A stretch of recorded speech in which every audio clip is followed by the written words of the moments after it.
দাম্পত্য জীবনে টুকটাক সমস্যা হবেই হবে। যারা বিয়ে করেন নাই আগে থেকে প্রস্তুত থাকে, এই জিনিসটা যদি আপনি আগে থেকে মাথায় রাখেন তাহলে আপনার কষ্ট অনেকখানি দূর হয়ে যাবে। আমরা অনেকে আকাশ থেকে নেমে পড়ি, কি বলে এত বড় সাহস এই কথা বলতে পারে, কেন ভাই আশ্চর্য হচ্ছেন কেন? এর চেয়ে বেশি কথা, একই কথা বোনদের জন্য প্রযোজ্য। আমার মা বোন যারা শুনছেন তাদেরকেও বলছি, আপনার স্বামীর একটা কথা শুনে আপনি আকাশ থেকে নেমে পড়ছেন, আকাশ ভেঙে পড়ছে মাথার উপরে, কি এটা বললো সে, আপনি ডিপ্রেসড হয়ে যাচ্ছেন। আরে বোন ডিপ্রেসড হচ্ছেন কেন? দাম্পত্য জীবনে যদি স্বামী স্ত্রী উভয়ে যদি ধৈর্যশীল না হয়, সবরকারী না হয়, হুটহাট রিয়াকশন করে ফেলে, কখনো দাম্পত্য জীবনে সুখী হওয়া সম্ভব? দাম্পত্য জীবনে সুখী হতে হলে সবর এবং শকর এই দুইটা মূল মন্ত্রের কোনো বিকল্প পথ খোলা নেই। সেটা স্বামীর জন্য প্রযোজ্য, স্ত্রীর জন্য প্রযোজ্য। স্বামী হিসাবে আপনি স্ত্রীর অনেক অনিয়মতা দেখতে পাবেন, অনেক কিছু দেখতে পাবেন, আপনার আকাঙ্ক্ষা আপনার চাহিদা প্রত্যাশার বিপরীত, আপনাকে সবর করতে হবে। ভাইরা আমার, আমাদের প্রিয় নবী সাল্লাল্লাহু আলাইহি সাল্লামের দাম্পত্য জীবনে কিন্তু টুনটান সমস্যা হয়েছে। আপনারা মনে করতে পারেন নবী সাল্লাল্লাহু আলাইহি সাল্লামের ঘর, ওনার স্ত্রীগণ সাহাবী, তারা উম্মুল মুমিনিন আমাদের মা, এত মর্যাদাবান মানুষ তারা, তাদের আবার ঝামেলা হয়েছে। ভাই দাম্পত্য জীবনে টুকটাক সমস্যা তাদেরও হয়েছে। প্রিয় নবী সাল্লাল্লাহু আলাইহি সাল্লাম নিজে একদিন বাসা ছেড়ে মসজিদে নববীতে এসে মন খারাপ করে বসেছিলেন, তিনি বাসায় যাচ্ছেন না, অভিমান করে।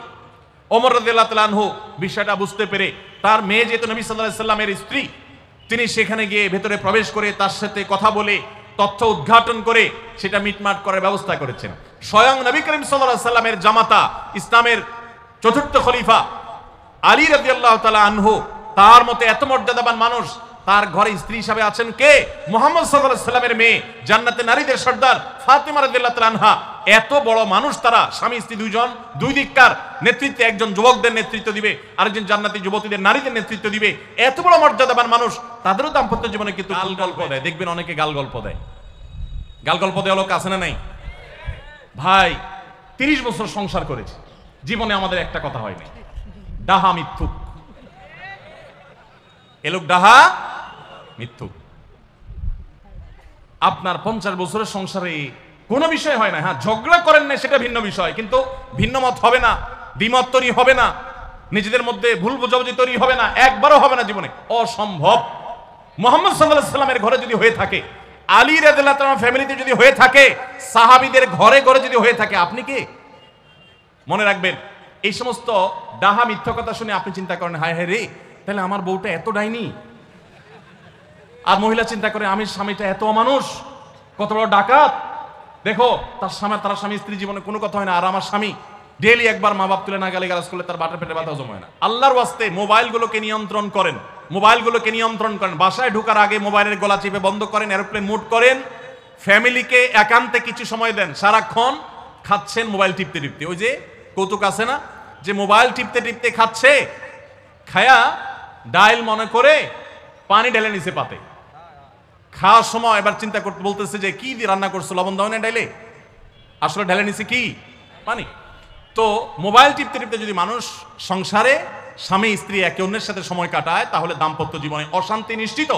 যত অশান্তি এবং যত ঝগড়া, যত ভুল বোঝাবুঝি আমাদের ফ্যামিলিগুলোতে হয়, এর অন্যতম প্রধান কারণ হলো এই মোবাইল এডিকশন, মোবাইল আসক্তি। স্বামী বলেন স্ত্রী বলেন উভয় একান্তে স্বামী স্ত্রী বাসা বাড়িতে তো অবস্থান যতদিন করবেন, ব্যবসা বাণিজ্য কাজ কাম আল্লাহর হস্তে, এগুলো সব জমা রেখে তারপর স্বামী স্ত্রী এক অন্যকে সময় দিবেন, ইনশাআল্লাহ দাম্পত্য জীবনের সুখ শান্তি। যে জাতীয় সঙ্গীত আছে আপনারা জানেন যে রবীন্দ্রনাথের লেখা এই গানটি বাংলাদেশের জন্মেরও আরো বহু আগে তিনি লিখেছেন। আরেকটা বিষয় হলো, যেই গীতের মধ্যে কোথাও বাংলাদেশ শব্দটাই নেই, সে গীত কিভাবে এদেশের জাতীয় সঙ্গীত হতে পারে? বিধায় আমি তো মনে করি যে এই দাবিটা অযৌক্তিক না, যে আমাদের জাতীয় সঙ্গীত পরিবর্তন করা এটা সময়ের সবচেয়ে গুরুত্বপূর্ণ দাবিগুলোর মধ্যে থেকে একটি। আরেকটা, এখানে হিন্দু ধর্মাবলম্বীরা তারা পূজনীয় বা দেবতা তুল্য এরকম কিছু মানুষ বা কোনো ব্যক্তি বা বস্তু থাকে, তাদেরকে তাদের দৃষ্টিতে তারা সেগুলোকে মা বলে সম্বোধন করে। ইসলাম আমাদেরকে এরকম কোনো ধারণা দেয় না। মাতৃভূমির প্রতি ভালোবাসা এটা একটা স্বকীয় বিষয়, এটার জন্য মুসলমান হওয়া প্রয়োজন নাই, এটার জন্য মানুষ হওয়া যথেষ্ট। শুধু মানুষ কেন, অন্যান্য প্রাণীর মধ্যেও কি আছে, নিজের ভূমির প্রতি নিজের টান আছে। মাতৃভূমির প্রতি টান এক জিনিস, আর সেটাকে পূজা করা আরেক জিনিস। ইসলাম আমাকে এটাকে পূজনীয় করতে বলে নাই। বিধায় সংখ্যাগরিষ্ঠ মানুষের বিশ্বাসের সাথে যেমন যায় না, এই গীত বাংলাদেশকে কেন্দ্র করে লেখা হয় নাই, এটা বাংলাকে কেন্দ্র করে লেখা হয়েছে, যেটা পশ্চিমবঙ্গ পূর্ববঙ্গ মিলায়া অতএব এই জ্ঞান মূলত এই দেশের জন্য না, যার কারণে এই গীত বা স্লোগান বাংলাদেশের এটা পরিবর্তন হওয়াটাই হলো যৌক্তিক।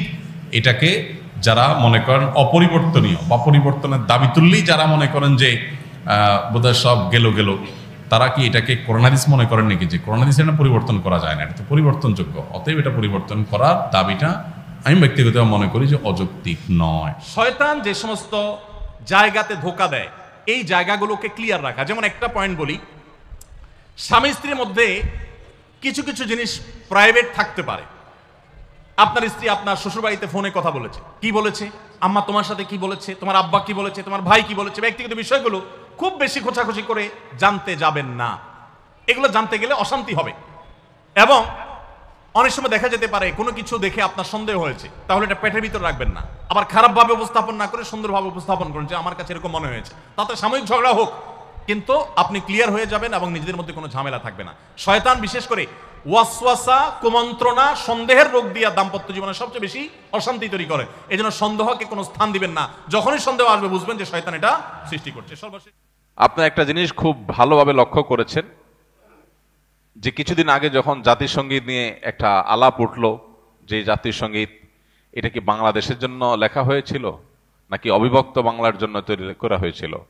অবিভক্ত বাংলার জন্য যদি তো লেখা হয়ে থাকে, আমার সোনার বাংলা বলতে যদি গোটা পশ্চিম বাংলা আর এ বাংলা দুইটাকে বোঝানো হয়ে থাকে, তাহলে সেক্ষেত্রে সেটা কিভাবে বাংলাদেশের জাতীয় সঙ্গীত? ভারতীয়রা তাদের ধর্ম মতে পূজনীয়, যে তাকে মা বলে সম্বোধন করে, আমরা মুসলমানরা তো সে বিশ্বাস করি না। তাহলে এই জাতীয় সঙ্গীত কিভাবে আমাদের দেশের জাতীয় সঙ্গীত হতে পারে? এটা একটা আলাপ উঠছে, এটা কোনো চূড়ান্ত বিষয় না যে হ্যাঁ তাহলে বাদ দিয়ে ফেলতে হবে, দিয়ে ফেলছে বা কিছু। এই আলাপ উঠার পর আপনারা দেখছেন বাম পাড়ায় আগুন ধরেছে, তারা এটা নিয়ে এমন ভাবে আওয়াজ তুলেছে মনে হচ্ছে দেশ শেষ হয়ে গেল। কিন্তু এখন দেশের স্বাধীনতাই যখন হুমকির মুখে, সার্বভৌমত্ব যখন হুমকির মুখে, দেশের বিরুদ্ধে সকাল বিকাল যখন মিথ্যাচার চলছে, তখন তাদের সবার মুখে কুলুপ। শয়তান দেখার খাহেশ যদি থাকে কারোর, তো এদের চেহারার দিকে সকাল বিকাল তাকালেই শয়তান দেখার খাহেশ পুরা হয়ে যাবে। যে মানুষরূপী শয়তান কিভাবে হয়, মানুষ কতটা ভণ্ড হয়, কতটা ইতর শ্রেণীর হয়, কতটা মানুষ বিচারী হয়, মুনাফিক হয়, এটা এদেরকে না দেখলে বোঝার কোনো উপায় থাকবে না। তারা দেশের প্রেম আর দেশের মায়া এমন ভাবে জিগির করবে। আজ বহু বছর ধরে আলেমুল আমাদেরকে আসামের কাঠগড়া দাঁড় করে রাখছে। আলেমুল আমারা দেশের কোনো সুবিধাই ভোগ করে নাই, না সরকারি কোয়ার্টার পাইছে, না সরকারি টাকা পয়সা লুট করছে, না অন্য কোনো কিছু। কিন্তু দেখবেন দুর্দিনে সবার আগে জান দিয়া, জীবন দিয়া আলেমুল আমারা সবার আগে চলে।